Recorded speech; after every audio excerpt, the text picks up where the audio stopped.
Muy buen día, sean bienvenidos. Vamos a iniciar. Eh, Dios está esperándonos desde que inició la reunión. La verdad es que Él es el invitado especial. Sin Él no podría estar esta reunión. Y es lo que más nos interesa es que la presencia de Dios esté en medio de nosotros, que su Espíritu esté, que nos hable. Es lo más importante, lo más importante. Muy bien, vamos a continuar. Hemos estado revisando un ciclo que le titulamos La Cruz, y hemos estado como explorando desde varios ángulos todo lo que significa la cruz. Y hay un objetivo, ¿no? El objetivo lo pusimos muy claro con lo que dice el apóstol Pablo. El objetivo era que él podía hacer a un lado todas las cosas, pero que podía poner de frente. La única cosa en la que se iba a enfocar era en ver la cruz de Cristo, en tomar en la cruz y ver a Cristo crucificado, y que eso lo alentaba, le daba ánimos para seguir, le hacía recordar el amor constantemente. Y le voy a decir algo,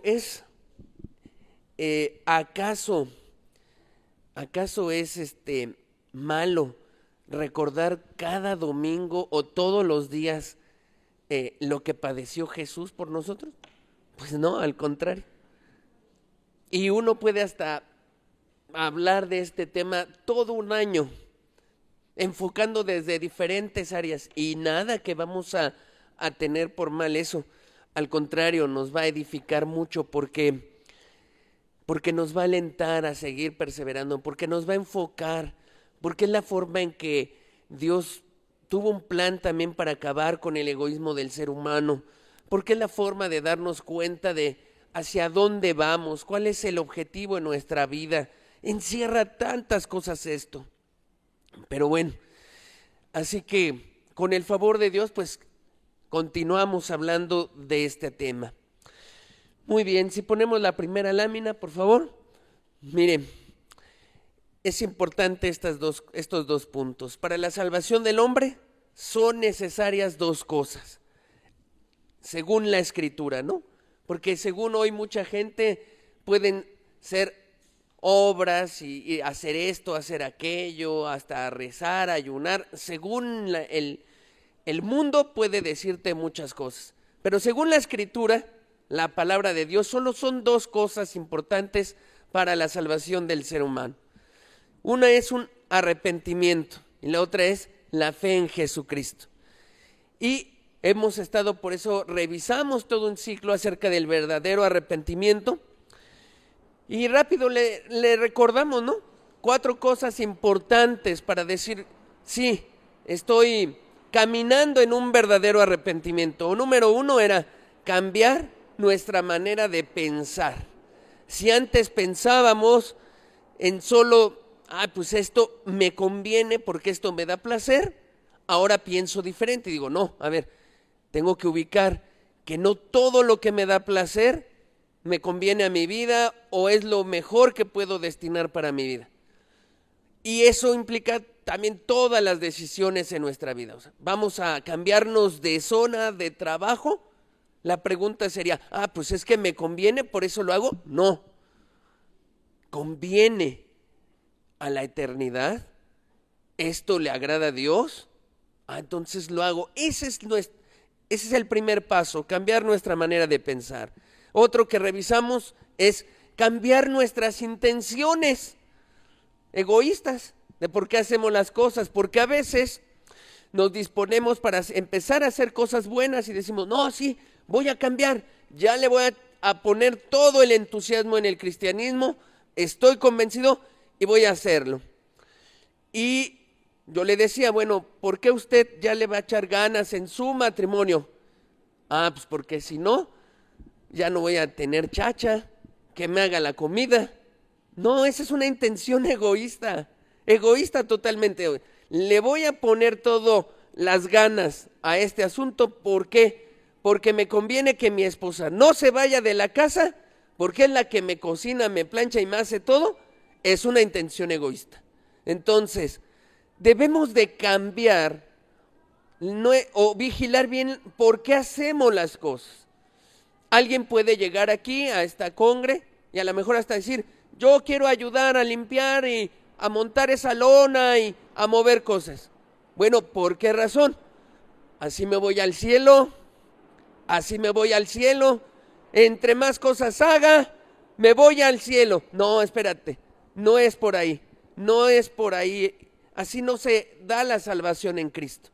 Entonces, uno puede hacer cosas buenas, pero con malas intenciones. ¿Qué implica el arrepentimiento verdadero? Cambio de pensamiento y cambio de intenciones. Pongo las correctas. ¿Por qué un cristiano hace misericordia?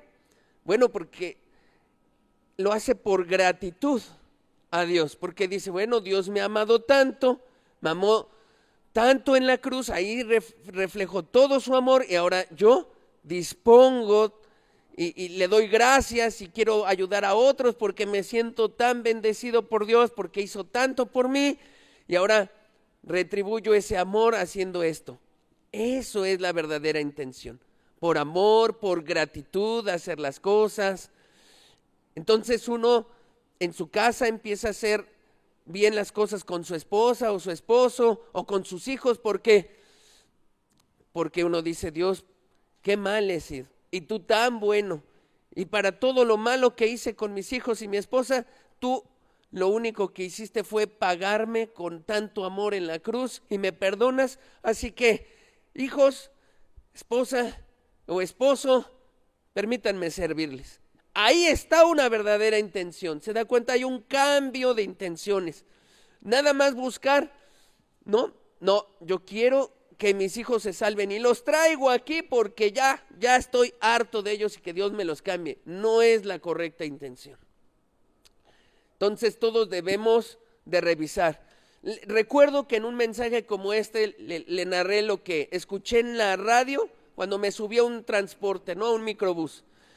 Y iba en la radio un hombre que da terapias y decía pues que era importante perdonar. Entonces llama a la estación de radio una persona, narra su caso, cuánto odio hay por X y le dice, no, mira, lo importante es perdonar. Pero le dice, pero es que él me hizo tanto. Y le dice, no, mira, tú perdónalo.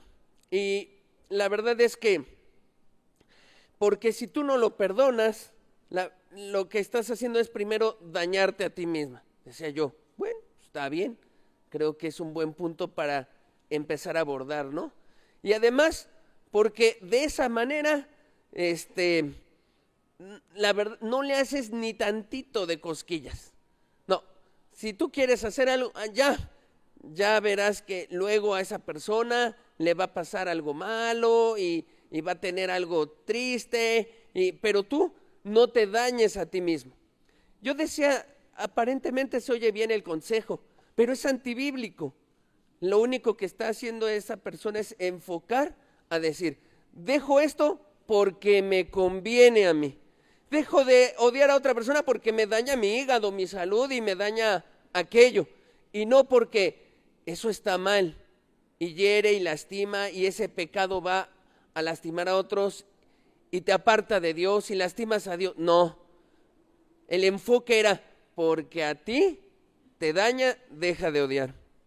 Y así vivimos en una sociedad tan humanista donde lo que importa es tú y luego tú y nada más piensas, es malo porque me lastima, es malo porque estoy, no me conviene, es malo porque eso no me va a traer algo bien. Espérate, mejor pregunta, ¿es bueno o es malo según lo que dice la Biblia o lo que dice Dios? Eso es lo importante. Tercera, entonces, cambio de pensar, cambio de intenciones. Tercer punto, cambio de acciones. Porque si no cambiamos nuestra manera de actuar, si solo se queda en hoy saliendo de esta puerta, de veras que ya voy a ser diferente, voy a cambiar. Si solo se queda en eso, no hay un verdadero arrepentimiento. Se necesitan acciones, de verdad. Se necesitan cambios reales.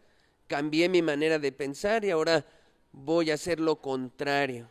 Y un antídoto muy bueno en eso es, da el giro total, ¿no? Dice Pablo, el que antes robaba, dice, no solo deje de robar, sino que ahora con estas manos empiece a trabajar y ayudar a los que necesitan. O sea, el cambio es así como demasiado, de 180 grados total. El que antes estaba amargado contra una persona, no solo lo perdona, ahora le ama, le sirve, le apoya, le ayuda con la gracia y el favor de Dios. Concentrándose en una cosa, Cristo me amó a mí, Cristo me amó a mí. Yo puedo amar a esa persona también, pidiendo el favor de Dios. Y se puede, sí se puede. Ahí empieza el cambio de Dios. Y el cuarto punto, que implican también acciones, es restituye al agraviado. Esos cuatro, así rápido, implican un verdadero arrepentimiento. Si alguno en este lugar ya cambió su manera de pensar, ya está mirando no hacer las cosas con intenciones incorrectas, egoístas, ya está mirando las cosas diferente y dice, no, esto no conviene, a ver, mejor le pregunto a alguien porque quiero tener el consejo de Dios. Ya está tomando acciones, a lo mejor ya dejó el trabajo que tenía y cambió a uno que era lícito, o ya dejó de robar, ya está trabajando bien y ya está restituyendo al agraviado, a esas personas que ofendió, que dañó. Yo le tengo una buena noticia. Usted está caminando ya en un buen y verdadero arrepentimiento. Pero hermano, no he sentido ese calor o eso que... No se trata de sentir. Se trata de estos puntos. Cambie su manera de pensar. Cámbiela. Cambie sus intenciones, sus acciones. Restituya. Dé el giro total. Si ya se dio cuenta que ofendió tanto a su esposa, a su familia, a su prójimo cercano, sus vecinos, y ya les pidió perdón, ¿no? Ya restituyó con ellos y ya les dijo, hijo, hija, padre, mamá, hermano, tío, vecino, te hice esto y estoy arrepentido. ¿Cómo puedo yo? ¿Cómo? Dime, ¿cómo puedo restituir o hacer algo para un poquito aliviar tanto daño que te hice? Y usted lo escucha con humildad y empieza a actuar así. Amado, está usted caminando en un arrepentimiento. A lo mejor aquí hay personas que hasta ya fueron hasta un pueblo lejano a pedir perdón, cuando hay quien ni siquiera quiere ir, ¿no? A la vuelta a pedirle perdón al vecino o algo.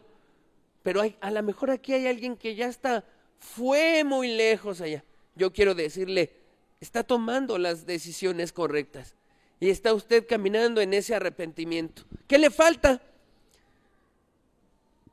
El punto 2 dice, la fe en Jesucristo.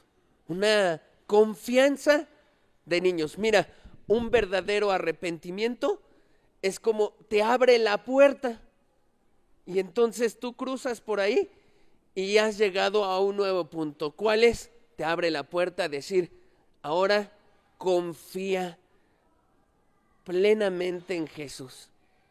Abrázalo. Ya hiciste la parte que te tocaba. Dios preparó tu corazón de tal manera que estás arrepentido y no solo lloraste, sino que es real tu arrepentimiento. Se abre la puerta para una nueva etapa. Confía ahora en el Señor Jesucristo como tu único y suficiente Salvador. Y mire, eso un niño lo puede hacer. Es asombroso. El plan de Dios es tan sencillo para el ser humano, pero nosotros lo complicamos por intenciones, por no querer, por nuestra necedad. Pero ¿qué sigue después de que una persona de verdad solo abrace a Jesús, en el alma, literal. Solo confíe, solo lea su Biblia, ábrala a la hora que usted quiera, lea lo que dice ahí que Jesús hizo por los pecadores y confíe que lo hizo por usted. Así de fácil. No es por obras. Claro, para que esa fe sea genuina, verdadera esa fe, tuvo que haber un fundamento, un verdadero arrepentimiento. Tuvo que haber eso. ¿Ve? Ahí es donde muchos se atoran, porque luego solo quieren tener una fe así. Dicen, pues yo, si se trata de confiar en Jesús, pues ya. Y lo voy a repetir. Jesús, te acepto en mi corazón, perdona mis pecados, yo sé que moriste por mí en la cruz, amén. ¿Y por qué no funciona esa fe? Porque no pasó por el fundamento importante. Mire, esa fe que está haciendo esa persona es una fe falsa. Una fe falsa, de chocolate, de azúcar, insignificante. Mire, veamos el siguiente versículo. Siguiente lámina. Bueno, ahí puse, un arrepentimiento verdadero pone el fundamento para entonces tener una verdadera fe en Jesucristo. Ojo, un verdadero arrepentimiento es lo que va a poner una verdadera fe. Si me salto el arrepentimiento, si no hago eso, su fe es de chocolate, es de azúcar, es fariseica, es de muchas. Y le voy a mostrar por qué. Siguiente, vea este texto, Santiago 2:19 dice, ¿tú crees que Dios es uno? Bien haces, dice Santiago, pero también los demonios creen y tiemblan. Pues también los demonios tienen fe, ¿sabe? Cuando encontraron a Jesús, no dudaron de que era Jesús y decían, tú eres el Cristo, eres el Mesías. Y temblaban y tenían miedo porque sabían quién era. Y por eso ya ellos estaban, por cuanto creían en Dios así, ya estaban salvos los demonios. Pues no. Así que usted puede tener una fe demoníaca. Se oye muy feo, pero esa es la verdad, según Santiago. Usted puede tener una fe demoníaca donde dice, pues yo confío en Dios y creo que Dios es uno, creo que Dios existe, creo que Dios es bueno y creo que Dios es santo y creo, y no, cuando yo escucho algo, no, yo sí le pido a Dios, ayúdame, pero si usted no ha tenido un arrepentimiento, el fundamento, esa fe es demoníaca, es de dulce, chocolate, fariseica. ¿Se da cuenta? Ahora, no es tan difícil ver esto, mire, haga de cuenta que el verdadero arrepentimiento va unido con la fe, y la fe con el arrepentimiento, como le decía hace tiempo, es como una moneda. De un lado está el águila, del otro lado sol, y no están separados, están unidos, nada más que de repente la moneda se ve de un lado y luego se ve del otro lado, pero es una sola.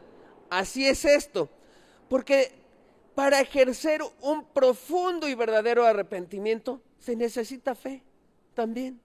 Confianza ¿en qué, hermano? Confianza en que lo que me pide Dios es bueno para mi vida, me va a traer bien. Es que Dios me pide que hasta deje este trabajo, ¿y qué voy a hacer? Da el paso de fe, porque ese trabajo es ilícito, no sé, trae a tu vida borracheras, alcoholismo, tabaquismo, a lo mejor pornografía, y Dios te dice, déjalo. ¿Pero qué voy a hacer con el dinero? Dios te va a ayudar. Lo que te pide es bueno para tu vida. Y entonces, cuando uno empieza a dar pasos firmes en el arrepentimiento y empieza a dejar su pecado de verdad, de corazón, también está dando pasos de fe. Y es ahí donde prepara el corazón del ser humano para luego creer de verdad en Jesucristo. Tú no puedes decir, creo en Jesús, si no has tenido la confianza para obedecerle en dejar toda la maldad. Alguien que no ha dejado su mentira, en el fondo no ha querido confiar en Jesús. ¿Por qué? Porque no confía que diciendo la verdad, no importa en el problema que te metas, Dios te va a honrar y a sacar adelante. ¿Por qué? Porque dices la verdad. No ha confiado en eso. Entonces, ¿cómo puede proceder ahora a confiar la cosa más grande de todas? Creer en Jesús como mi único y suficiente Salvador. ¿Sabe quién puede creerlo? Aquel que ya le creyó a Jesús como su Señor y que dejó todo atrás y que dijo, Él es ahora mi Señor porque es bueno y le creo y ya dejé atrás mi vida de pecado. Y entonces de repente un día de frente se revela la parte más importante. También, además de ser tu Señor, es tu Salvador. Y listo, se da todo el plan ahí de Dios. Amado, ¿quieres experimentar una verdadera transformación en Dios? Bueno, pon un fundamento real. Deja todo. ¿Qué te estorba? Mire, un ejemplo claro. Estoy entreteniendo, pero creo que es importante. Un ejemplo claro para que vea este arrepentimiento cómo está bien unido con la fe, ¿no? En la Biblia se narra la historia de el joven rico. Ya había hecho todo, ya había depurado cosas aparentemente, pero no había tenido un verdadero arrepentimiento. Todavía estaba atorado en su corazón el árbol del egoísmo y el pecado. Entonces llega delante de Jesús. Señor, ¿qué haré para heredar la vida eterna? Bueno, son dos cosas sencillas, amigo. Hay que arrepentirse, hay que obedecer la ley, mira esto, dejar atrás esto, confiar en... Mira, Señor, yo ya dejé todo eso. Ya, estoy limpio. ¿Y qué le di? Hago buenas obras, soy justo, soy el mejor. Y entonces Jesús va al grano de eso y le dice, solo te falta una cosa. Vende todo lo que tienes, dalo a los pobres y sígueme. Y ahí encontró pues que realmente no era un hombre justo, era un avaro, un egoísta, un hombre que solo pensó en su riqueza. Y quizá si nos pasaran una película, ¿no?, de todo lo que hizo ese joven rico, quizá a lo mejor veríamos cómo extorsionó, cómo oprimió al pobre, a la viuda para hacerse rico, cómo hizo tantas perversidades y que estaba encerrado en una justicia porque se sentía bueno, no hacía malas cosas. Pero Jesús, que es Dios, vio su corazón y le dijo, te falta esto. Mira, era bien sencillo que él se salvara. ¿Sabes qué tenía que hacer? Decirle, oh Señor, me cuesta mucho trabajo dejar mi avaricia y todo mi dinero, pero yo creo que tú eres Dios.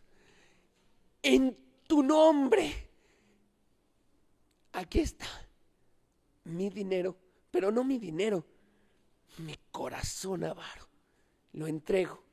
Y en ese momento las cosas hubieran cambiado. En ese momento Dios hace la obra. ¿Por qué? Porque dio el paso que necesitaba. ¿Cuál era?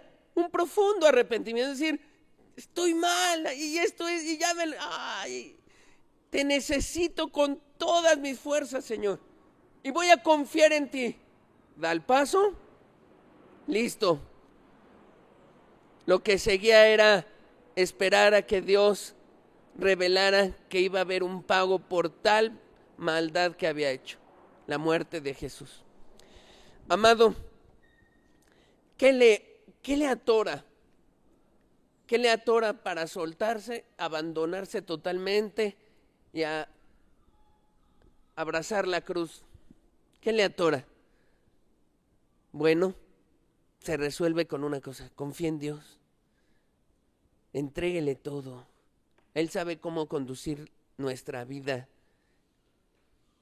Él sabe que necesitamos ser guiados. Él sabe que, y además no nos deja solos, envió a su Espíritu y proveyó de tantas cosas que hablaremos, todo lo que dejó para aquellos que dicen, me suelto, ¿no? Y tomo la mano de Dios y sabrá de toda la ayuda y promesas que hay, pero necesita dar ese paso también. La esperanza no está en el dinero, el mundo, nada, ni en todo lo que materialmente ves, sino solo está en Dios. Entonces hay que cuidar que nuestra fe no sea una fe demoníaca, farisaica, religiosa, no genuina o una fe mental. Hoy mucha gente, lamentablemente, muchos que se dicen cristianos, tienen una fe mental, así como esta, porque sí creen en Dios, sí oran, sí leen su Biblia y todo, pero no tuvieron la suficiente fe y confianza para abandonar todo su pecado y confiar que Dios podía ayudarles, y abandonarse a confiar en que lo que Él te pide es bueno y santo para tu vida. No lo tuvieron, y solo creen que Jesús murió por ellos, pero no hay un cambio ni nada, y la cruz no ha hecho el efecto que se debería. Así de sencillo. Efesios 2:8 dice: porque por gracia sois salvos por medio de la fe, y esto no de vosotros, pues es don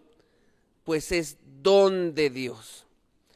Lo voy a leer desde otra versión. Mire, Efesios 2:8, desde otra versión de la Biblia, dice: Dios los salvó por su gracia cuando creyeron. Ustedes no tienen ningún mérito en eso.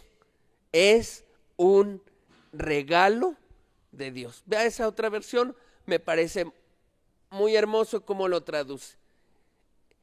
Ustedes no tienen que hacer nada. Una vez que el ser humano se ha arrepentido, ya abrió la puerta para una cosa. Y ahí dice con mucha claridad: Dios los salva por su pura gracia. No tiene ningún mérito. No te va a salvar por ser más alto, más bajito, nada. Nada de lo que hagas, o por haber permanecido más años, o más sentado, o haber escuchado todas las pláticas, nada, ningún mérito. Es un regalo de Dios. Es como si hoy dijera: aquí está, acepta este regalo. Más claro no lo puede decir Dios. Pero ¿para quién es ese regalo? Aquella persona que puso el fundamento, aquella persona que sí creyó que Jesús lo que le pedía era bueno, y que dejó atrás toda su vida de pecado y le creyó. Desde ahí empezó su fe, y hoy está tratando de caminar, y hoy le dice: ya, ningún mérito, aquí está, te otorgo el regalo más grande de todos. Y bueno, me tardé un poquito, pero pues siguiente, ¿no? Y el que sigue. Ya puse ahora sí el tema. Se alargó la introducción, perdone, pero creo que era muy necesario. Hoy he titulado a este mensaje: el regalo de Dios, Cristo crucificado. Y ya desde ahí de Efesios te va marcando muy claro: es un regalo, es un regalo. Mira, hemos estado hablando de la cruz y lo vimos desde un punto: cómo sufrió Jesús, cómo Él es la intersección entre la misericordia y la justicia, y hemos estado como observadores mirando desde todos los ángulos. Hoy quiero mostrarte desde un ángulo precioso y hermoso. Es un regalo de Dios. Es así de especial, como cuando alguien llega a tu casa en un día de tu cumpleaños o algo y te dice: te traje este presente, y tú lo recibes. Y a lo mejor hasta dices: oye, pero es muy grande no me esperaba esto, es tanto. Y te dice: te lo traje, es para ti. Así, ese es el regalo de Dios, Cristo crucificado. Hagamos una oración breve y pongamos esto en las manos de Dios. Padre amado, que podamos comprender con claridad que la salvación no es algo que podamos comprar, no es algo que podamos intercambiar contigo, no es algo que podamos ganar de alguna manera porque somos dignos. No, Señor, que podamos comprender que la salvación es un regalo tuyo, Señor. Así sencillito, como un niño lo entendería, Dios. La salvación es un regalo tuyo porque tú ya hiciste todo. porque lo pagaste en la cruz, Señor. Amén. Muy bien. Entonces, el regalo de Dios, Cristo crucificado. Efesios 2:8 otra vez. Dice, porque por gracia sois salvos por medio de la fe.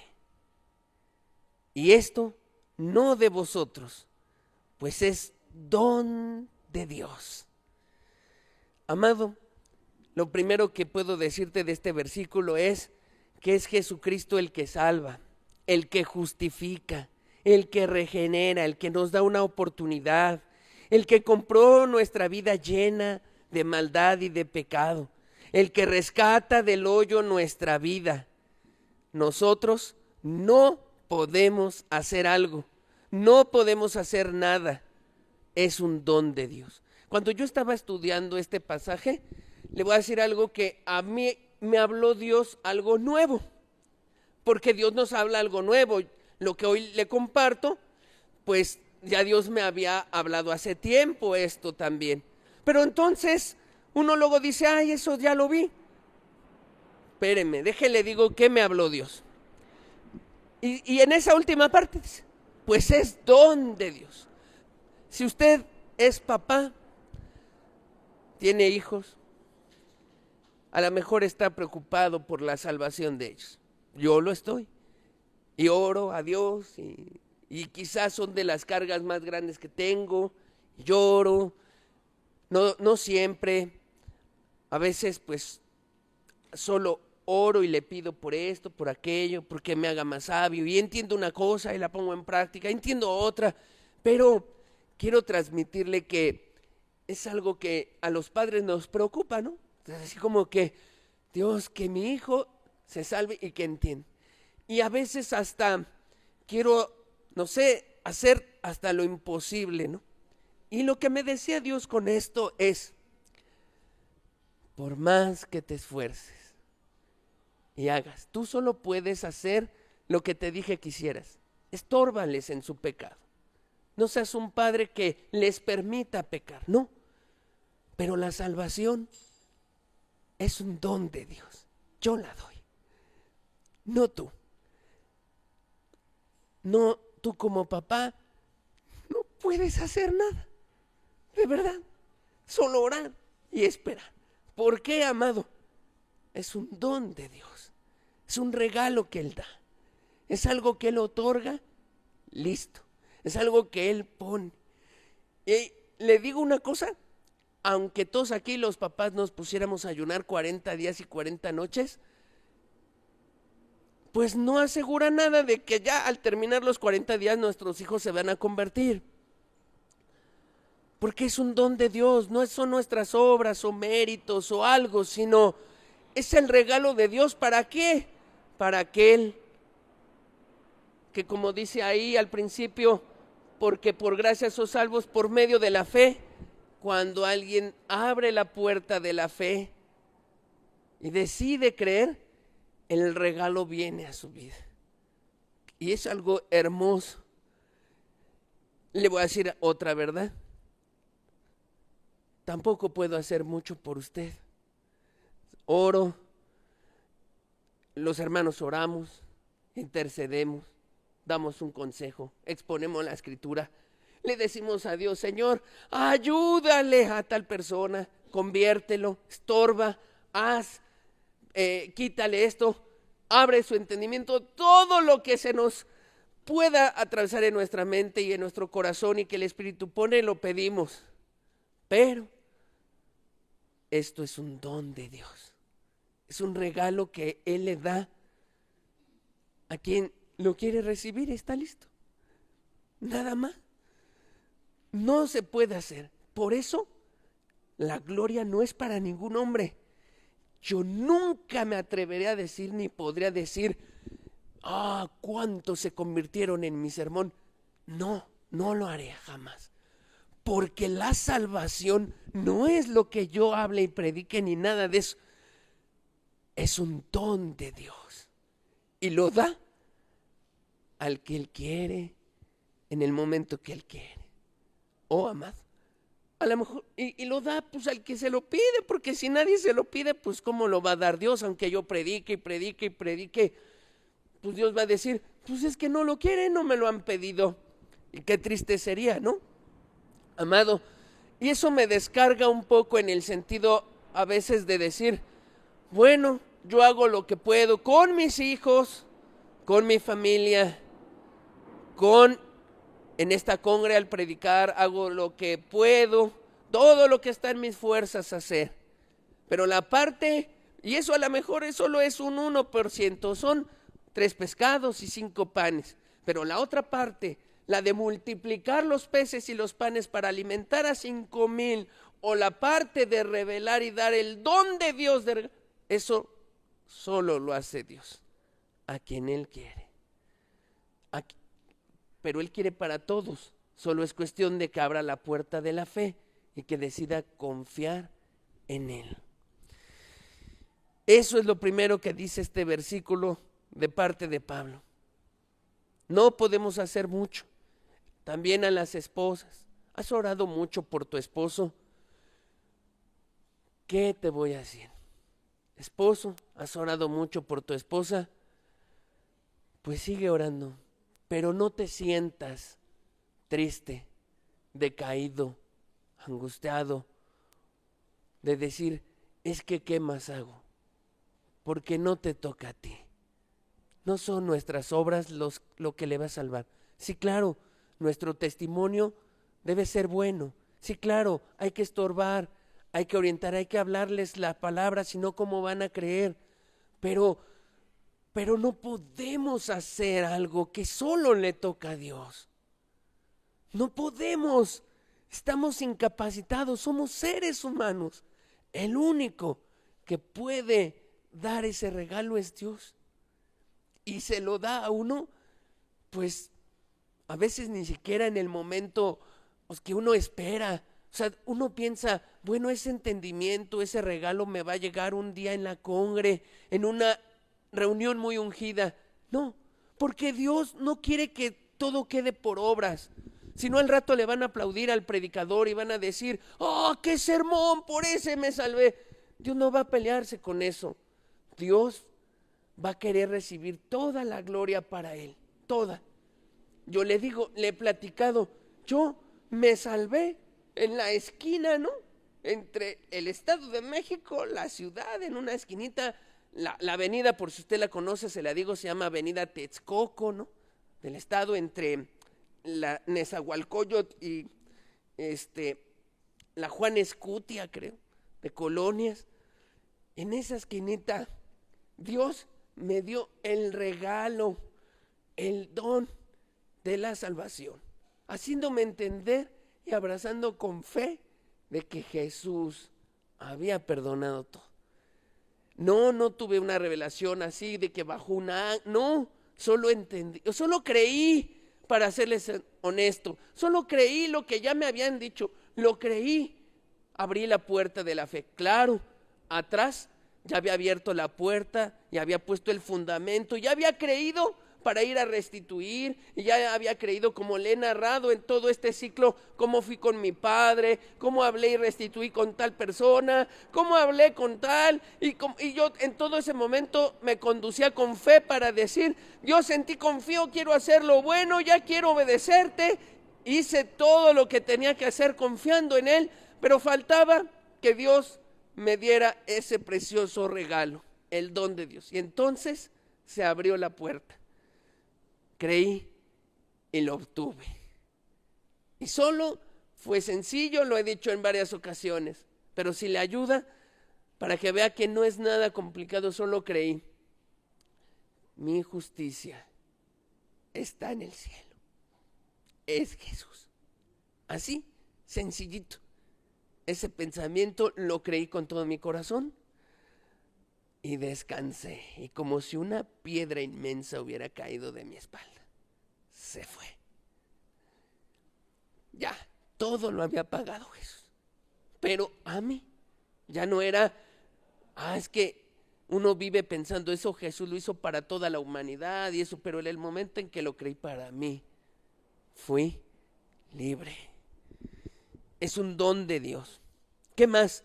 Efesios 2:8 dice, porque siguiente hermana, ándale, es que ahora resalté otras letras, dice, porque por gracia sois salvos.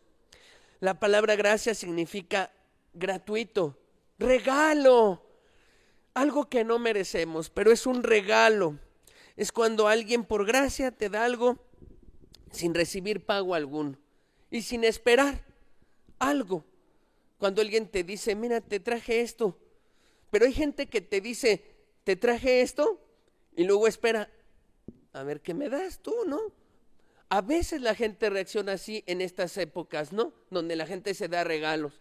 Dice, bueno, yo le voy a regalar esto, espero que también me regale algo, y si no, empiezan los rencores. No, yo estoy hablando de un regalo, de alguien que te da sin esperar recibir a cambio algo. Que te dice, aquí está el regalo, tómalo, pero no tengo que, no traje para que me regresaras algo, no, de corazón te lo doy, de corazón te lo doy. Ese es el regalo de Dios. Ay, hermano, Dios no espera que le retribuyamos con algo, no, y le explico por qué. Tan es así que Dios sabe que Él murió por todos y muchos no aceptarán ese regalo.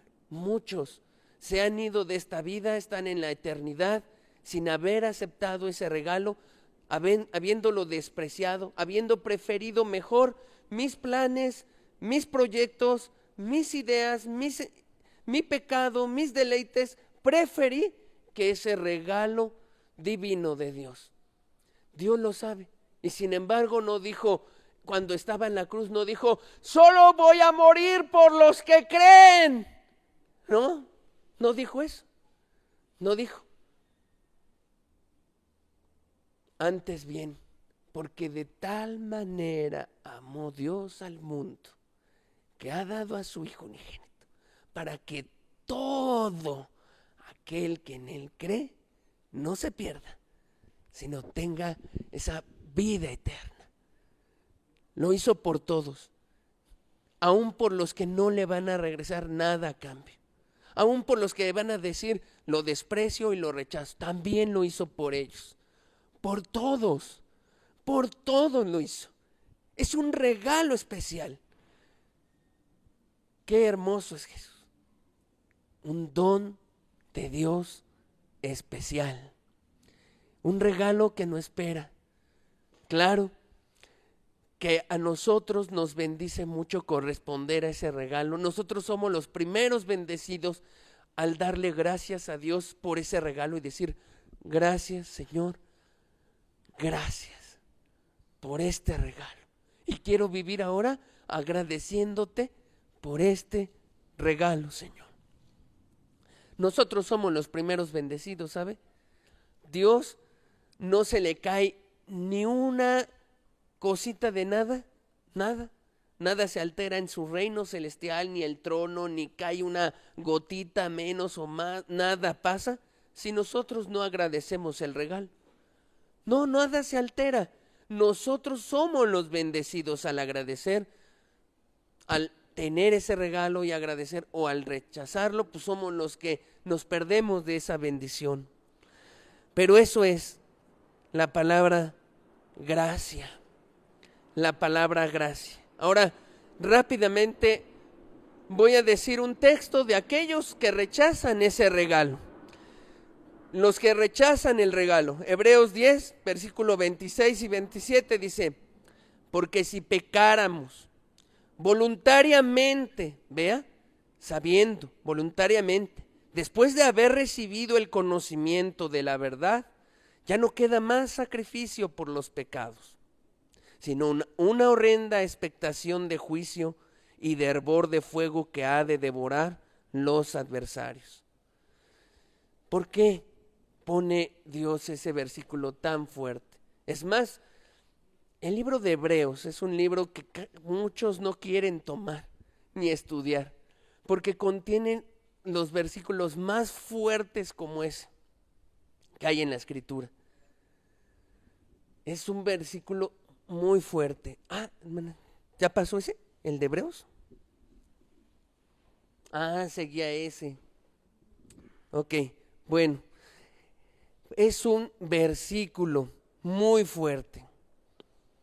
¿Y qué es lo que dice? Dice que si pecáramos voluntariamente, es decir, si con todo y entender lo que hemos venido explicando, entender qué es el pecado, cómo te está destruyendo, cómo te desgarra, cómo daña a los tuyos, cómo daña a Dios, que Dios te pide arrepentirte, que hay una solución, que Dios manda a todos los hombres que se arrepientan. Y después de haber entendido eso y de entender lo que pasa a Jesús en la cruz, y no un hombre, no yo, sino Cristo, el único que merece la gloria, y después de entender todo eso, decimos, no quiero ese regalo y quiero seguir pecando voluntariamente. Dice, prácticamente el autor de Hebreos dice, ¿qué podemos hacer? Ya que se puede hacer, ya que se puede hacer por esa persona si está voluntariamente rechazando eso. Si después de haber recibido el conocimiento de la verdad, ya no queda más sacrificio por los pecados. Es que ya que puede hacer Dios por ti si lo que tenía que hacer lo hizo. Mostrarte, decirte, mira, arrepiéntete, es bueno, es importante y además tienes que tener claro que toda tu maldad merecía un castigo y el pago ya se hizo y lo hizo Jesús. Es un versículo fuerte, pero tengo que decirlo, ¿no? Es un versículo muy fuerte y que nos llena de temor, para que cada persona que está aquí, de veras, haga conciencia y diga, ¿qué voy a decidir? ¿Qué voy a decidir? Porque en aquel día, cuando Dios nos llame a cuentas, hay un pecado que se agregó a la lista de tantos que vas a tener. Y si revisamos la escritura con cuidado, lo vamos a hacer en otro ciclo, verás que muchas cosas que vienen, te vas a dar cuenta que Dios de repente va a decir, a ver, ¿cuántos pecados cometió esta persona? Y prácticamente va a decir, a ver, voy a cerrar un poco este libro de todos sus pecados, pero hay uno que me importa. ¿Rechazaste a Jesús? Me olvido de los otros. Te voy a preguntar por uno nada más. ¿Rechazaste mi regalo? ¿A mi hijo? ¿El amor tan grande que te ofrecí lo rechazaste? Y si las evidencias, si tu vida dice, tienen que declarar, sí, ya no hace falta Dios que abra más listas ni nada. Lo más terrible va a ser, ¿por qué? ¿Por qué rechazaste tan grande amor? O sea, ¿no te importó lo que sufrió mi hijo? El precio es tremendo. Eso es lo que trata de decir este versículo. ¿Por qué rechazaste el cambio a tu vida, el cambio tan grande, lo que Dios te ofrecía? ¿Por qué lo rechazaste? ¿Por qué rechazaste una eternidad en el cielo a un alto costo que tú no pagaste? O sea, yo te ofrecía entrar a las moradas eternas, al cielo y tener una vida digna de respeto, de bondad, de amor, y no tenías que pagar nada, porque mi hijo lo pagó, solo tenías que creer. Y tú lo rechazaste. Qué tremendo es ese versículo. Así que usted medite, piense lo que va a hacer. Recuerde que estamos no hablando de emociones, que hemos manejado un ciclo donde no hay que actuar con emociones, sino pensando, ¿qué voy a hacer? ¿Voy a rechazar este regalo o no lo voy a rechazar? ¿Me voy a enfrentar un día en la eternidad? Si lo rechazo, ¿qué más se puede hacer por mi vida? Pero hoy Dios lo está abriendo a todos los que están aquí. Está abriendo ese regalo, todos los que están aquí. ¿Qué más? Tengo que decirle aparte de esto otro punto. La gracia barata que muchos grupos evangélicos hoy dicen.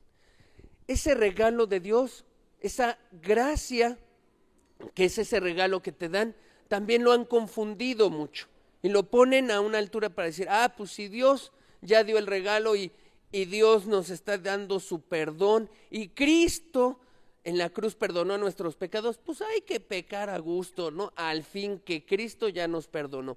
Y muchos que se dicen cristianos hoy viven una vida así, una vida hipócrita, una vida de doble cara, una vida donde, y lo único escudo que tienen es, pues Cristo ya me perdonó, entonces yo puedo vivir así. Y eso es una herejía, es una falsa idea, es un engaño terrible. Eso es lo que los teólogos han debatido y han dicho, esa es una gracia barata, que no es lo que predica la Biblia.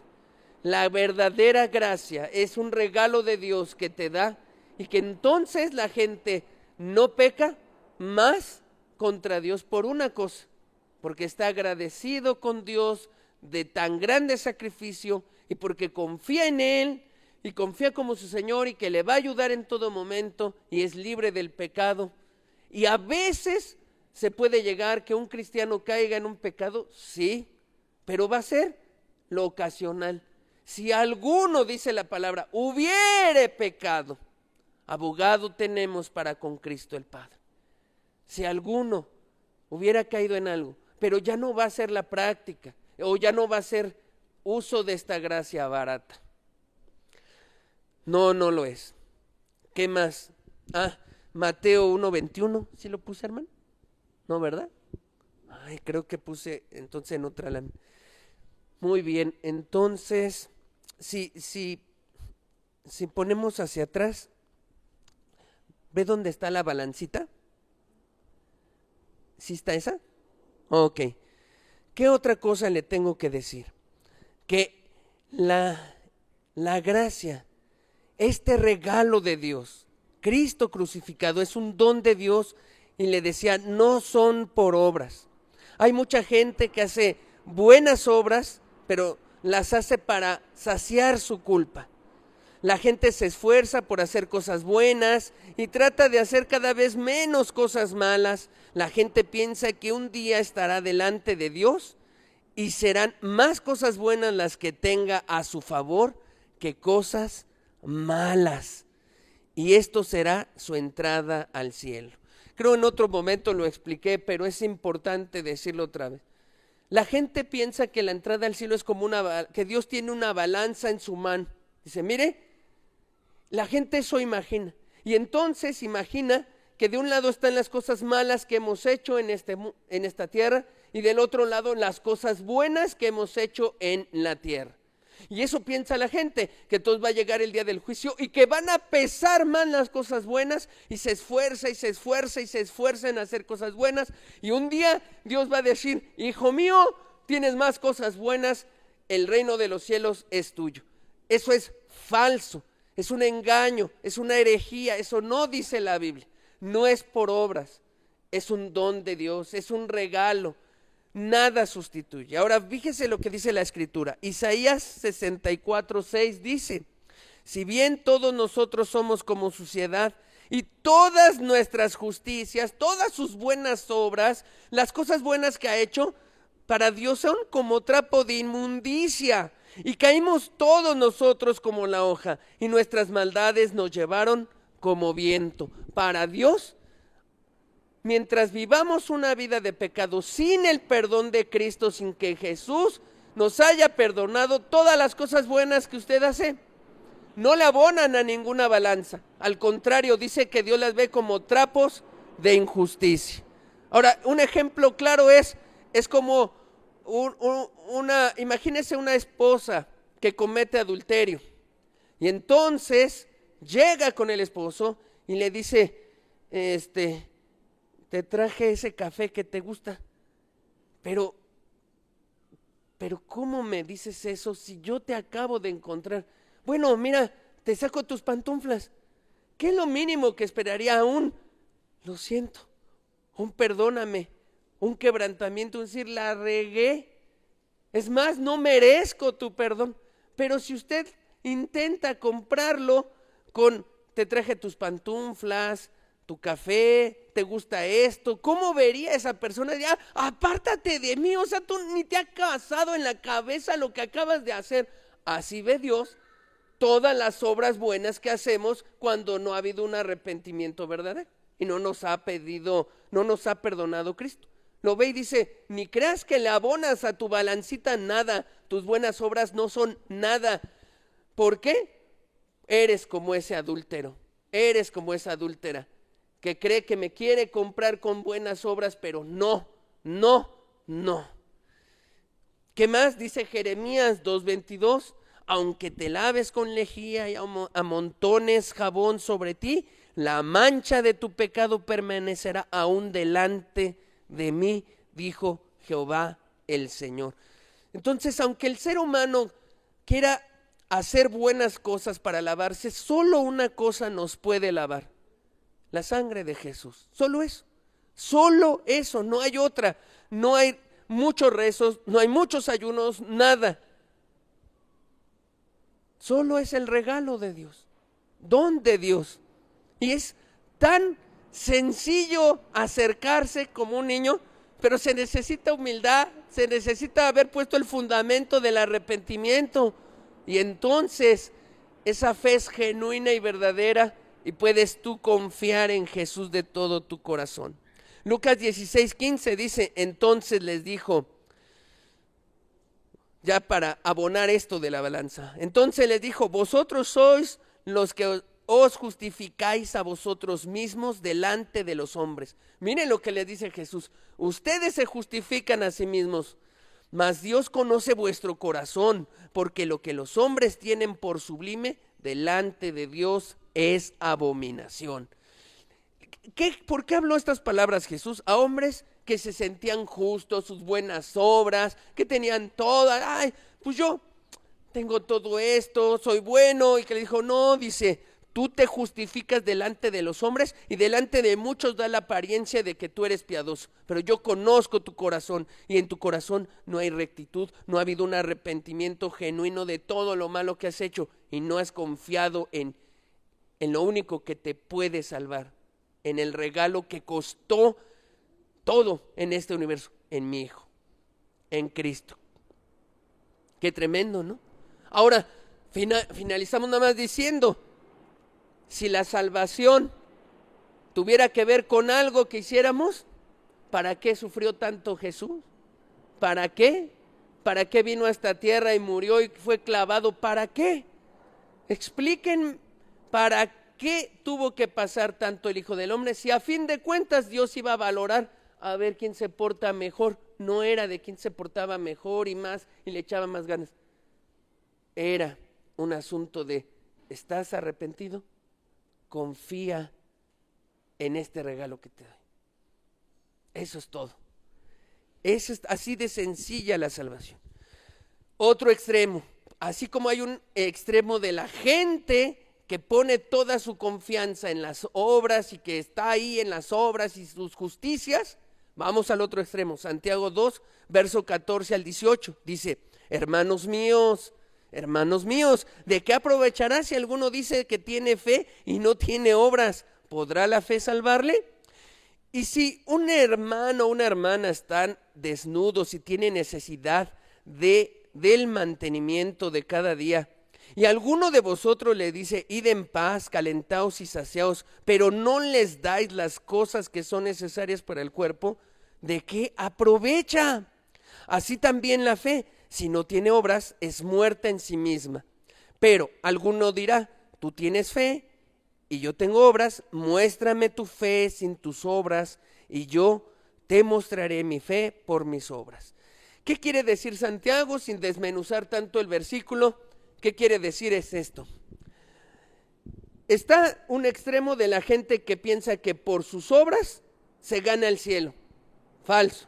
Y está el otro extremo que dice, entonces no hago nada, no voy a hacer nada, yo ya creí en Jesús, vengo, me acomodo y ya. Y dice Santiago, no, la verdadera fe, la fe que salva, la genuina, no te deja sentado sin hacer nada. Te deja preocupado por las almas, por amar a otros, servirlos, amarlos, protegerlos, cuidarlos, llevarlos a la salvación, hacer misericordia. Pero la diferencia es, la gente que ya se salvó no hace obras para ganarse la salvación, sino por gratitud, por alegría, por decir, pues es que Jesús ya lo hizo todo y yo voy a hacer esto por tanta bendición que Dios derrama en mi vida cada día. Esa es la diferencia. Pero si una persona deja de mostrar sus obras, su fe es muerta, dice Santiago.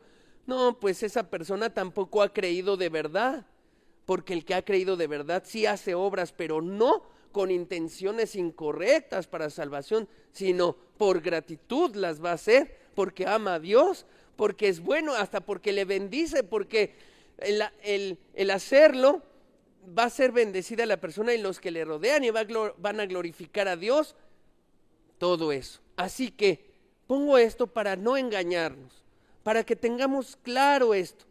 No es por obras la salvación, pero una fe genuina va a traer obras de gratitud, obras de gratitud. Así que a los cristianos, uno verdadero, los verá haciendo muchas cosas por amor a su prójimo y por gratitud, y tratando a su prójimo con mucha humildad, tratando al prójimo porque un día también nosotros estuvimos mal y alguien nos ayudó y nos sacó del hoyo y nos bendijo y alguien Dios usó, y así ahora queremos tratar a los demás. Romanos 6:23 dice, porque la paga del pecado, ¿qué es? Es muerte, y es muerte eterna, muerte espiritual, sin Dios. Aunque una persona quiera cambiar, y se arrepienta y le pida perdón a todos, si no se paga la deuda, de todos modos terminaría en el infierno. Eso es lo que trata de decir ese versículo.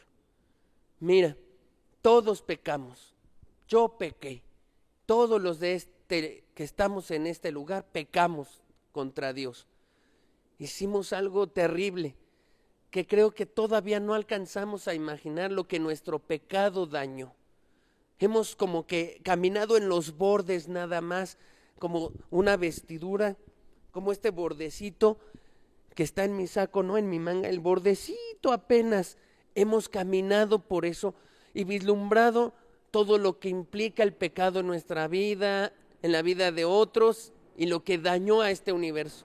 Apenas eso. Y hemos empezado a entender que para que ese pecado del universo fuera, o las obras y todo lo que ocasionó, tuviera que ser deshecho, tuvo que morir el Hijo de Dios.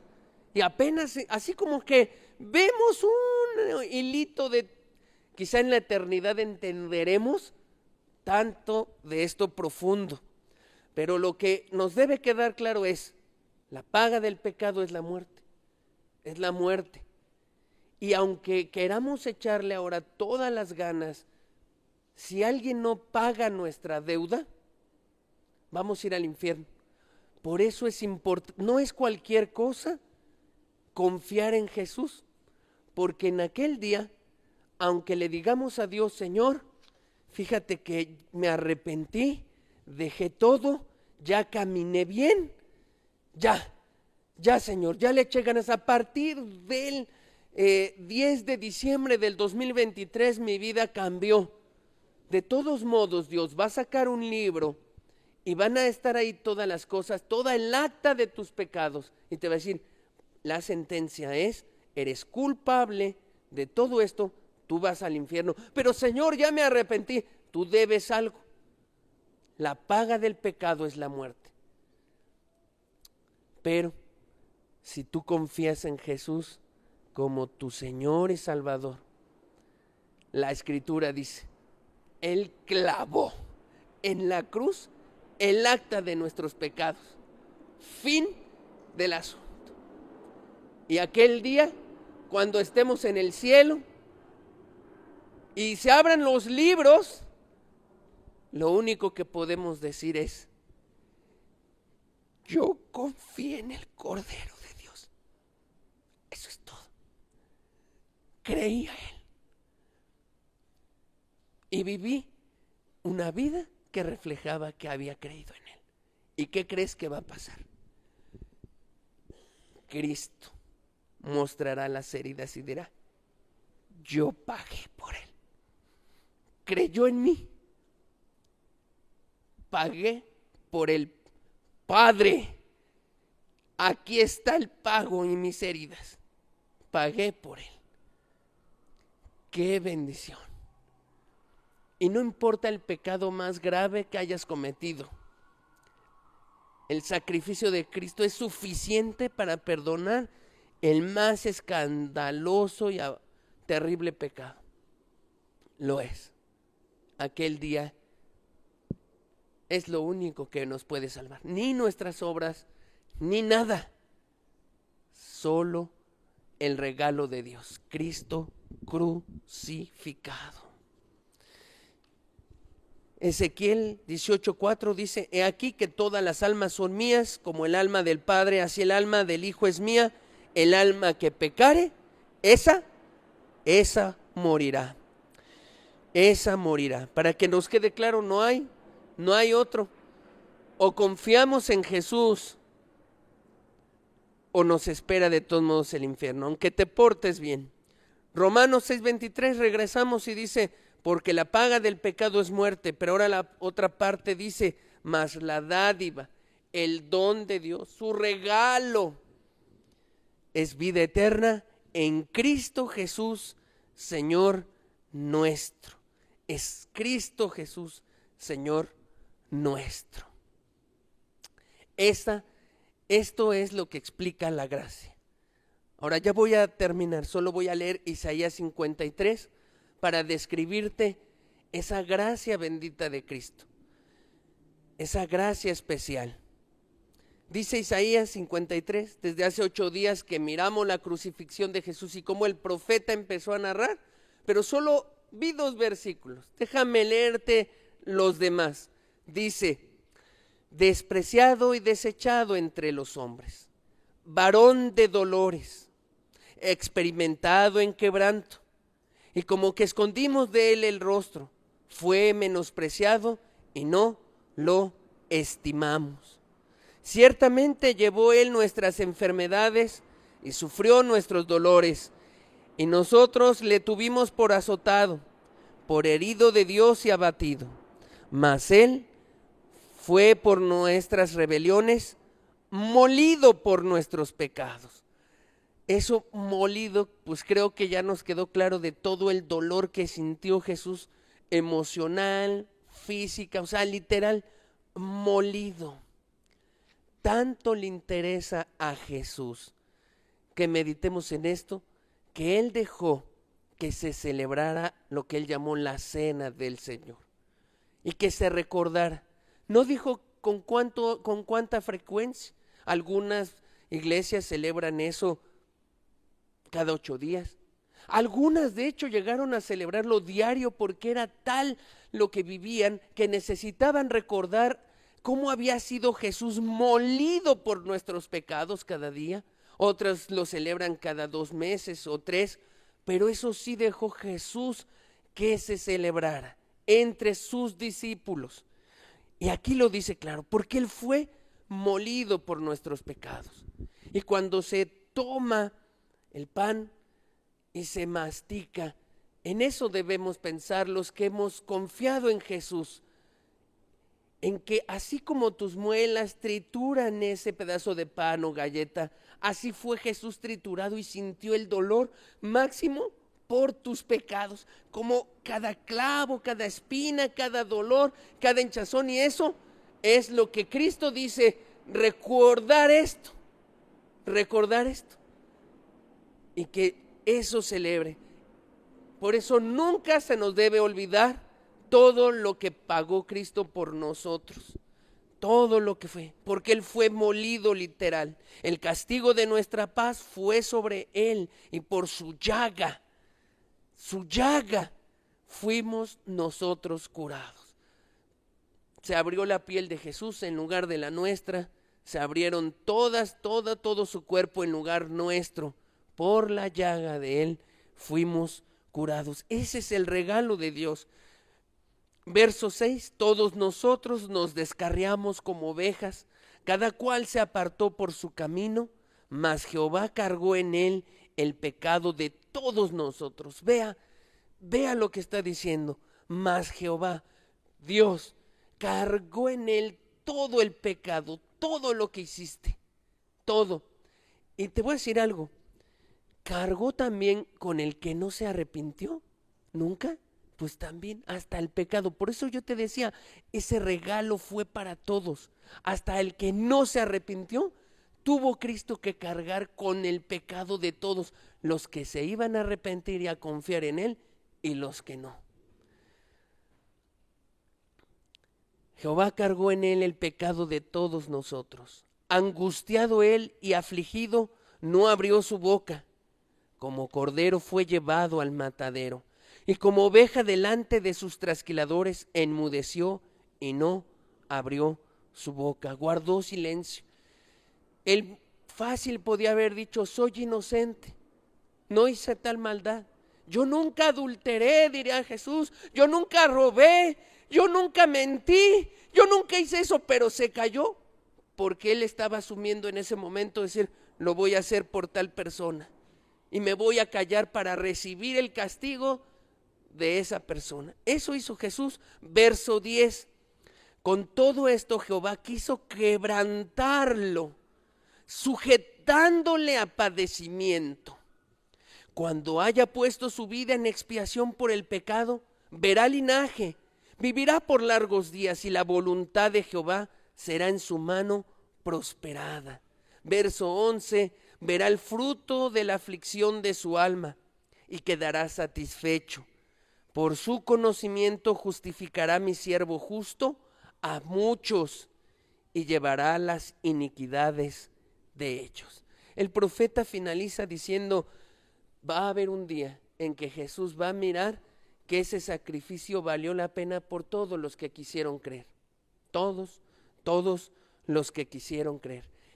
Termino con una anécdota, una historia, pero fíjate, para eso yo quisiera que tú meditaras en esta pregunta. ¿Quién mató a Jesús? ¿Quién mató a Cristo? Vi una entrevista en un noticiero de Estados Unidos donde citaron a un sacerdote, citaron a un teólogo muy afamado que se llama John MacArthur, citaron a otro de una religión, a un cuate que escribía en una revista religiosa. Lo citaron y les hicieron esa pregunta: ¿quién mató a Cristo? ¿Quién mató a Cristo? ¿Sabes qué contestó el sacerdote católico? Él dijo, fueron los judíos. Él no le convenía decir porque de hecho sabía que los romanos no pueden ser porque nuestra denominación se llama la Iglesia Católica Romana Apostólica. O sea, de entrada no nos conviene decir que son los romanos o meternos en líos así. Así que él argumentó y dijo, fueron los judíos, sí. Sí, cierto, los romanos se ejecutaron, pero bueno, ahí la verdad es que fueron los judíos. También creo habló una persona, no era judía, pero habló en defensa de los judíos y dijo, no fue el pueblo judío, fueron los romanos quienes finalmente mataron a Jesús.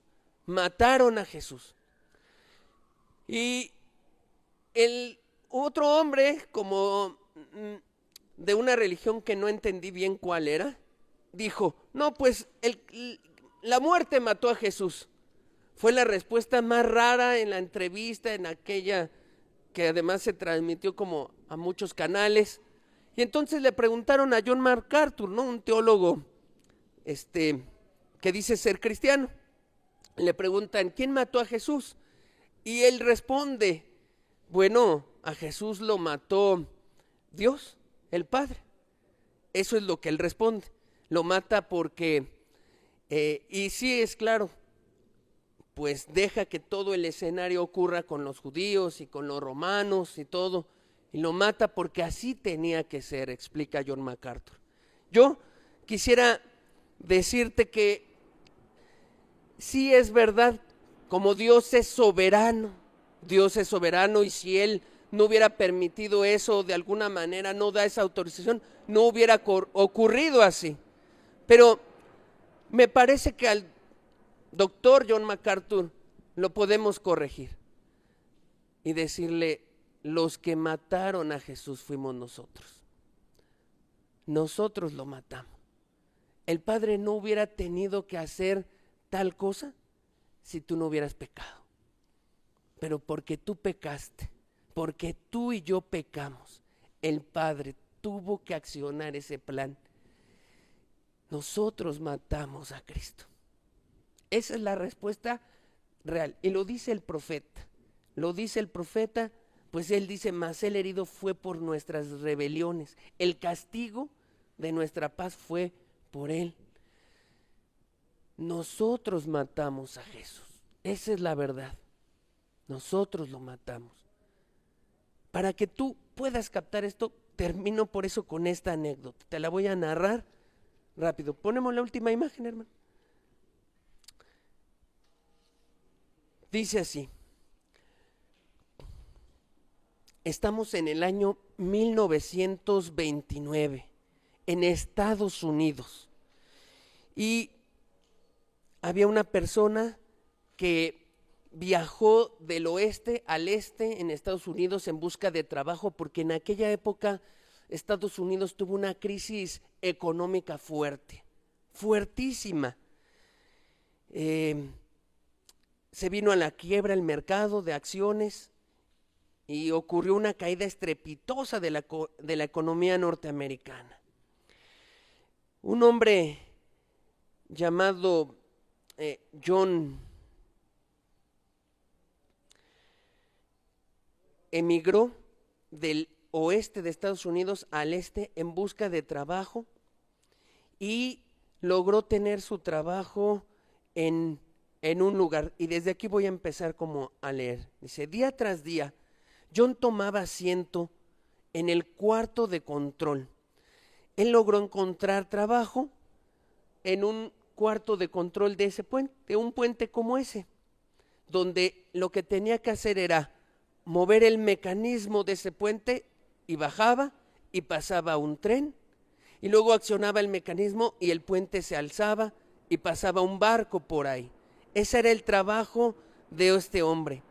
Dice, dirigía los enormes engranes de las maquinarias que construían un imponente puente sobre el poderoso río.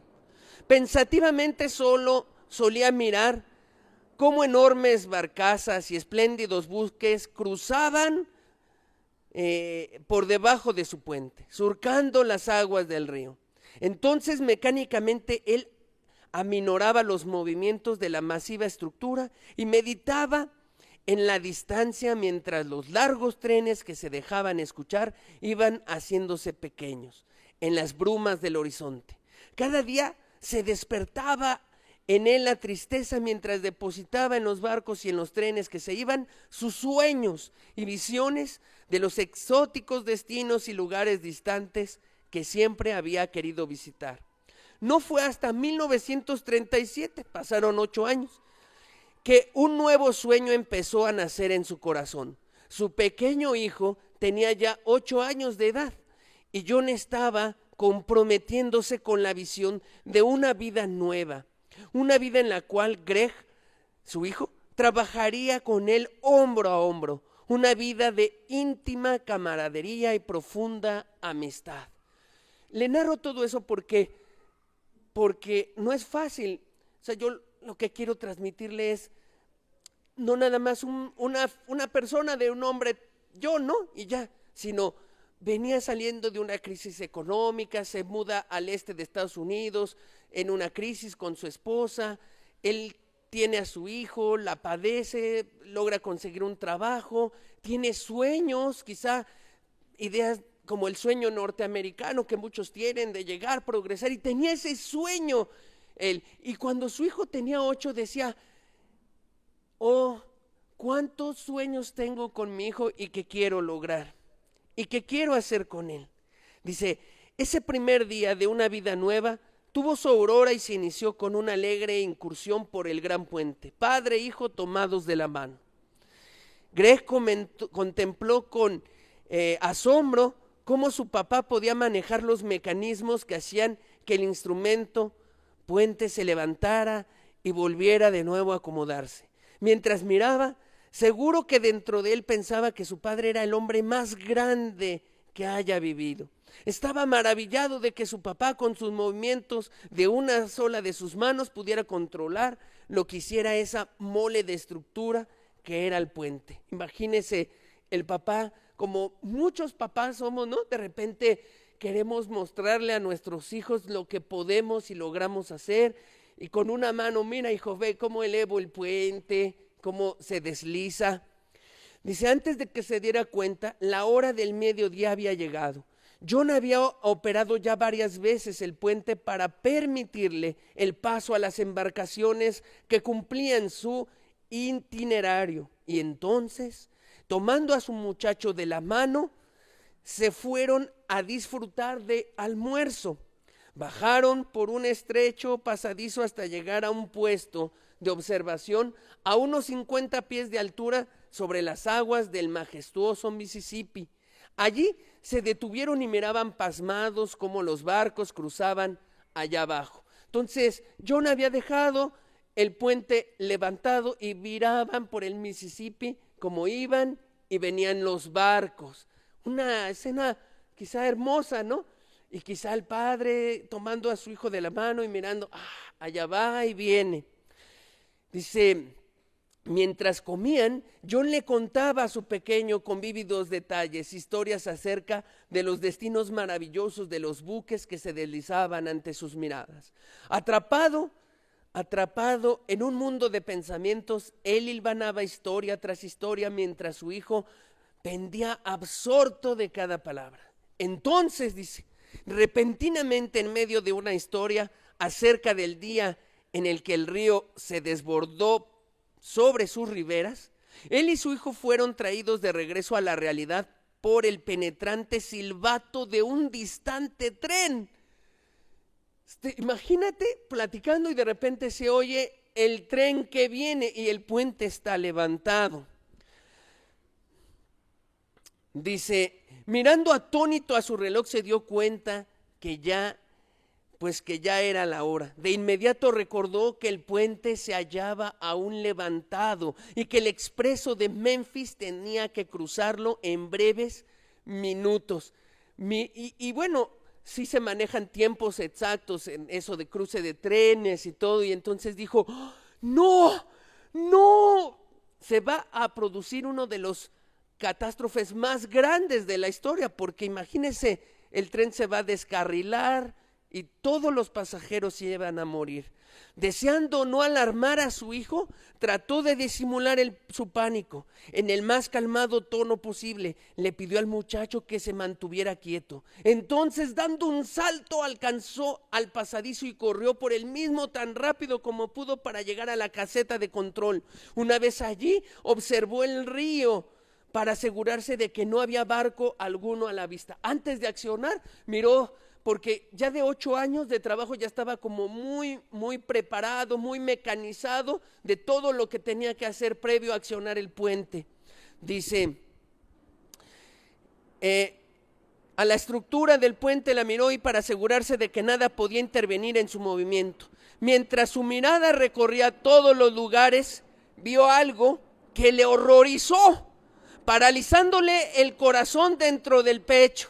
Allá abajo, en un espacio del acerado engranaje que servía para facilitar el movimiento del gran puente, estaba su hijo. Cuando él iba a accionar la palanca, imagínese, estaba checando todo está listo, no viene ningún barco, y de repente clava su mirada y ve el engranaje y ahí estaba su hijo, su sueño, su anhelo, su proyecto, su todo estaba ahí. Aparentemente, Greg, su hijo, había tratado de seguir a su padre, pero cayó en el del pasadizo. En esos momentos estaba exactamente entre las inmensas y afiladas puntas de hierro que tenían que agarrarse de la cadena que los movería. Aunque aparentaba estar consciente, John pudo darse cuenta de que una pierna de su hijo estaba sangrando profusamente. De pronto, un pensamiento llenó de pánico a John. Se dio cuenta de que el bajar aquel puente hubiera significado que él mismo iba a matar al fruto más preciado de su propia vida. Atormentado, su mente desbocaba en todas direcciones, buscando frenéticamente alguna solución. Se ha de sentir, y el silbato del tren sonando, y tú teniendo que mover la palanca y tu hijo estaba en los engranes ahí sin moverse. ¿Qué solución propone? ¿Qué solución propone? Dice, sin embargo, bien pronto se dio cuenta de la insensatez de su plan. Sabía que no disponía de tiempo para tanto. Comenzó a sudar copiosamente mientras el terror se reflejaba en cada expresión de su rostro. Trataba de pensar más y más en alternativas, pero ya no podía. De sus labios brotaba el quejido de su propio corazón. ¿Qué debo hacer? Sus sentimientos se agolpaban a medida que se acercaba el tren. En un estado de pánico pensó en las 400 personas que se movían hacia el puente. En un instante de entre los árboles aparecería el rugiente el tren a una velocidad imposible de detenerse. Pero allí estaba su hijo, su único hijo, su orgullo, la alegría de su vida, su mamá. Él podía ver también el rostro desgarrado de la madre en lágrimas. Era también su hijo, su adorado hijo. John volvió a pensar que como padre tenía que amar a su hijo por sobre todo. Imagínese con qué cara podría llegar con su esposa y decirle: maté a nuestro hijo. Era también su mamá la que estaba en una situación difícil, pero en un momento decidió lo que tenía que hacer.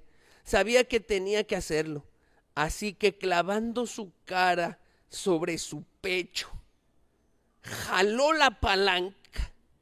Los gritos de su hijo fueron rápidamente apagados por los férreos ruidos del puente que iba ajustándose a su posición. Todos los ruidos, como de rechino metálico ahí.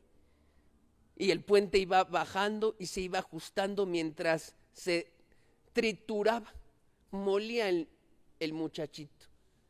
O sea, el cuerpo seguro que no pudo ni siquiera darle sepultura.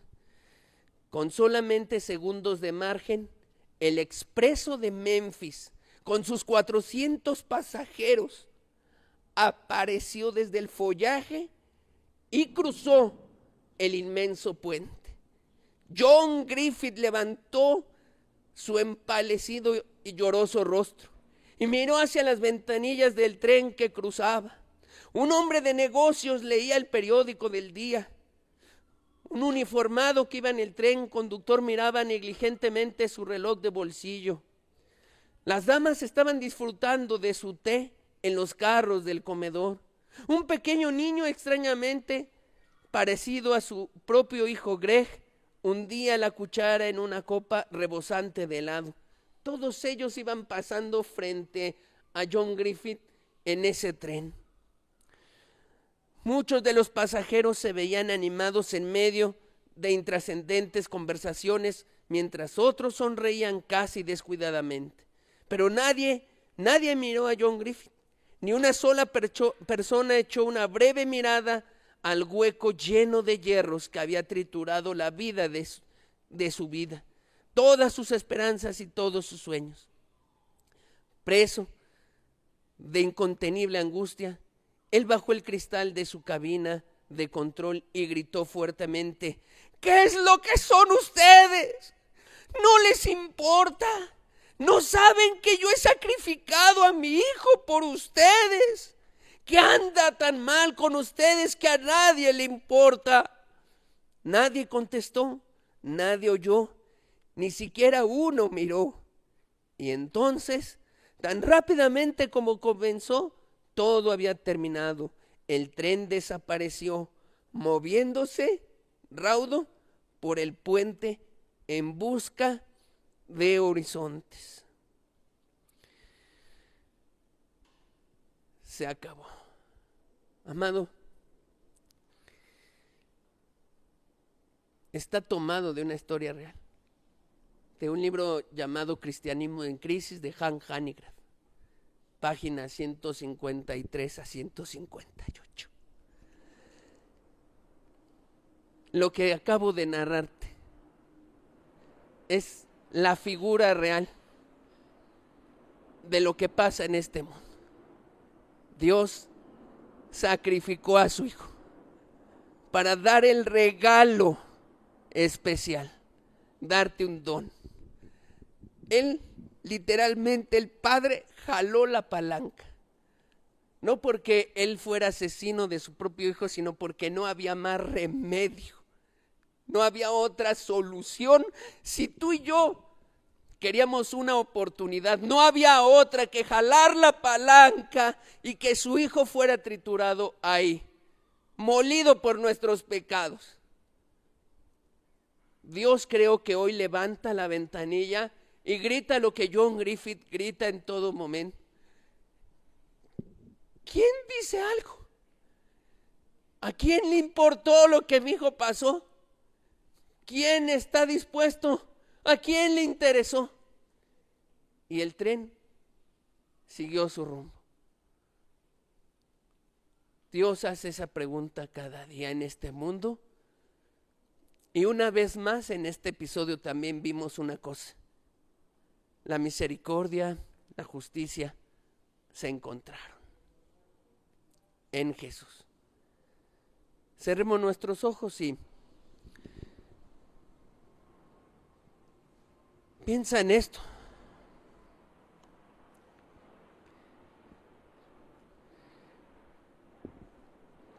Nosotros matamos a Jesús. Fue por nosotros para que tuviéramos una segunda oportunidad. Muchos a lo mejor aquí pueden pensar qué significa el puente, qué significa el río, ¿no? A lo mejor puedes encontrarle figuras o ideas, ¿no? Tal vez de cómo a través de esto el puente se cerró y pudimos atravesar y estar ahora del otro lado y de la eternidad. Y si ese puente no se hubiera cerrado, nos hubiéramos ido al río, al abismo. Pero fue porque Dios el Padre también, no solo fue el Hijo, también el Padre sintió el dolor de perder a su Hijo y de verlo morir en la cruz y no poder hacer nada y cargar todo el pecado de nosotros, todo el pecado en Él. También el Padre, las tres personas de la Trinidad, estoy seguro, observaron a este mundo como ese tren y están esperando que alguien abra la ventanilla y que diga: gracias, gracias por haber sacrificado a ese niño, porque salvaste mi vida, cruzó el tren, gracias, gracias porque es un regalo, es el don de Dios. John Griffith no le estaba cobrando a nadie, lo hizo. Lo tuvo que hacer por amor, porque esas 400 vidas tuvieran esperanza. Y acabó con la suya propia y sus sueños. Pero le dio oportunidad a 400 más. Dios entregó a su Hijo por ti, por mí. Oh, si tú pudieras hoy creer solo eso y decirle: gracias por el inmenso regalo que me has dado, Señor. Gracias. Un regalo especial. Escucha este canto y que sea el mismo Dios el que te hable. El Nazareno sufrió por mí lo golpearon, por mí lo escupieron, por mí lo azotaron. El Nazareno sufrió por mí, con su corona de espinas por mí, lo crucificaron por mí y lo traspasaron por mí. El Nazareno sufrió por mí sufrió. Por mí, por mí, por mí. El Rey del cielo murió. El Nazareno sufrió por mí. Por mí lo golpearon. Por mí lo escupieron. Por mí lo azotaron. El Nazareno sufrió por mí, con su corona de espinas por mí, lo crucificaron por mí y lo traspasaron por mí. El Nazareno sufrió por mí, por mí sufrió. Por mí, por mí, por mí. El Rey del cielo murió.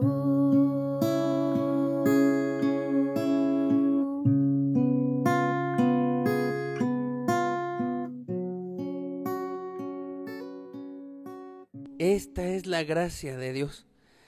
Dice Pablo, por gracia sois salvos, por medio de la fe.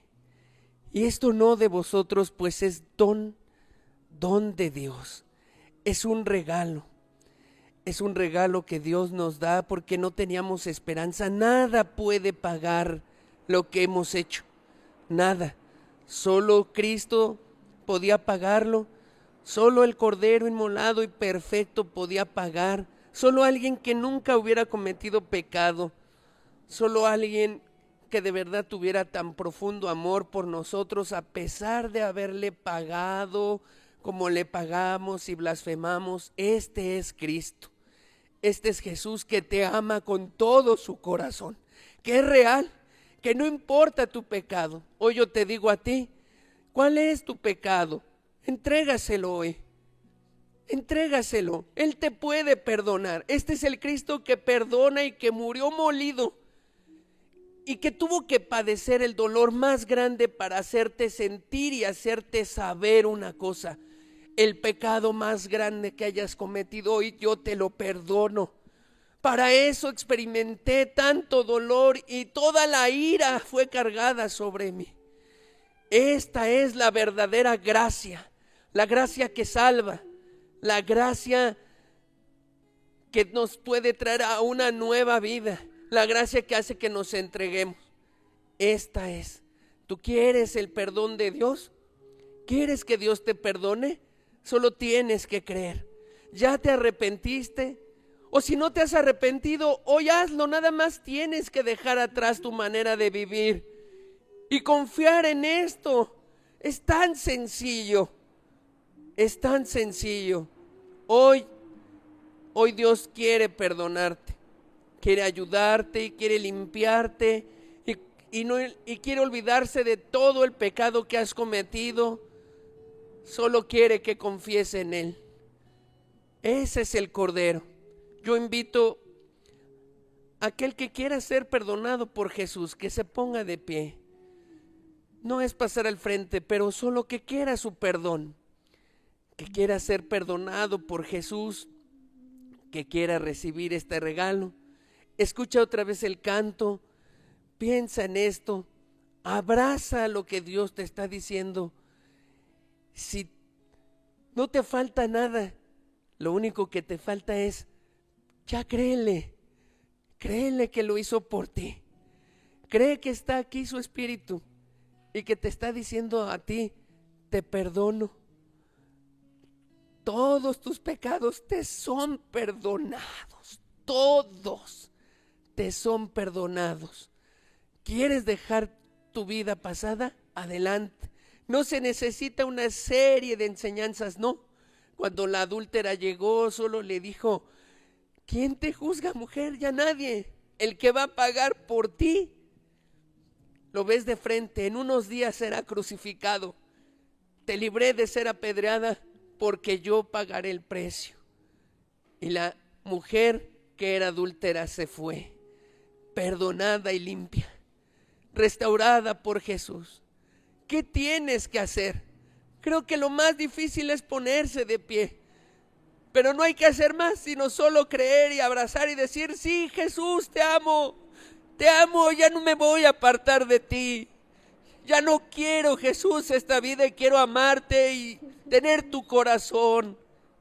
Eso es lo único que tienes que hacer.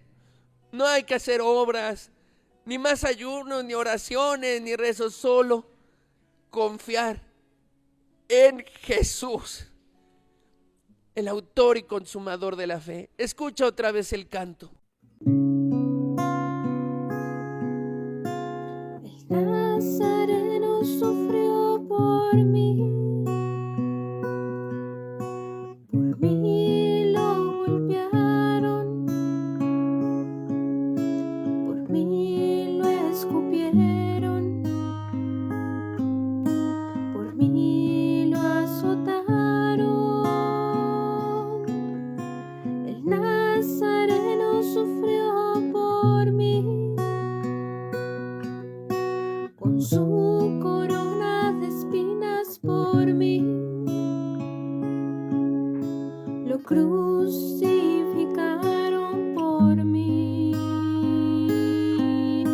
y lo traspasaron por mí. El Nazareno sufrió por mí sufrió. Por mí.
Padre, muchas gracias, Señor.